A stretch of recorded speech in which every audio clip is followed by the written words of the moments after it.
एक समय की बात है। एक हरे भरे जंगल में एक छोटी और प्यारी सी बकरी रहती थी।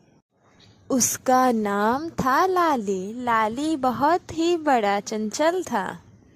उसे जंगल घूमना और नई नई चीजें देखना बहुत पसंद था। एक दिन लाली अपनी माँ के संग घास चल रही थी। अचानक उनकी नज़र एक ऊंची पहाड़ी पर पड़ी। पहाड़ी पर कुछ स्वादिष्ट और हरी पत्तियां दिख रही थी।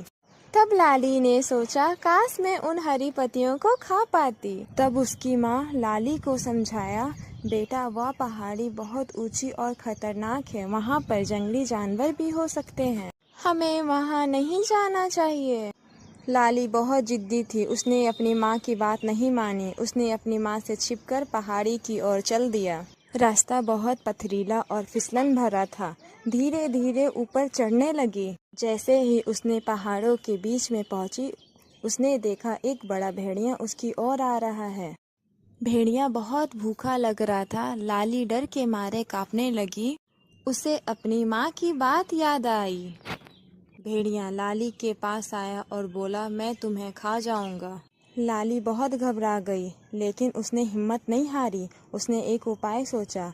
भेड़िया को उसने कहा, भेड़िया आप मुझे खा सकते हो, लेकिन मेरी एक आखिरी इच्छा है। महाराज, क्या आप मुझे इस पहाड़ी की चोटी पर एक बार नाचने देंगे? मुझे नाचने का शौक है। भेड़िए ने सोचा, ठीक है, एक छोटी सी नाच से क्या ही फर्क पड़ेगा। उसने लाली को नाचने दे दी।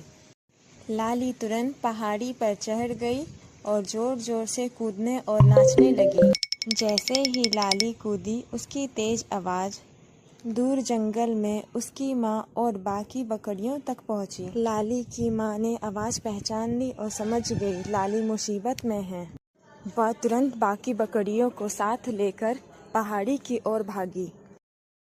भेड़िए ने जब यह देखा कि बकरियों का झुंड उनके ओर आ रहा है, तब वह पूरा डर गया, क्योंकि वो जानता था इतने सारे बकरियों का अकेले सामना नहीं कर पाएगा। तब भेड़िया पूंछ दबाकर वहाँ से भाग गया। तब लाली अपनी माँ को और झुंड को देखकर काफ़ी खुश हुई। उसने अपनी माँ से क्षमा मांगी और वादा किया कि अपनी माँ का बात वो कभी नहीं टालेगी। इस कहानी से हमें यह सीख मिलती है कि हमें अपने बड़ों की बात माननी चाहिए, क्योंकि वो हमारा भला चाहते हैं। कहानी अच्छी लगे तो लाइक करना और चैनल को सब्सक्राइब करना मत भूलें।